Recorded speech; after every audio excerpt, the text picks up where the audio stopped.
सोनी ओझा और आप देख रहे हैं न्यूज प्लस 21 पर देश विदेश व राज्य की 10 प्रमुख खबरें। छत्तीसगढ़ में अब तक 46.40 लाख मीट्रिक टन धान की खरीदी। नई दिल्ली में 50 से अधिक बच्चे बेचने और खरीदने वाला गिरोह का खुलासा, 6 गिरफ्तार। मन की बात में पीएम मोदी ने किया कैप्टन वरुण सिंह की चिट्ठी का जिक्र, कहा उन्होंने पूरे देश को प्रेरित किया है।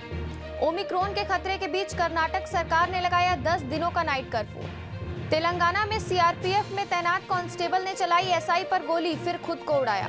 बिलासपुर में कार ने 4 लोगों को रौंदा, पहिए के नीचे दबकर 2 की मौत, एक ने इलाज के दौरान तोड़ा दम। पीएम मोदी के बूस्टर डोज के ऐलान पर बोले राहुल गांधी, आखिरकार पीएम ने मान ली मेरी बात। भिलाई बाजार में नर्स की किडनैपिंग से मचा हड़कंप, पुलिस जांच में जुटी। भारतीय टीम आज शुरू करेगी दक्षिण अफ्रीका फतेह अभियान, पहला मैच सेंचुरियन में। छोटे बच्चों के वैक्सीनेशन के लिए मुंबई का प्लान तैयार, 30 लाख बच्चों को दी जाएगी वैक्सीन।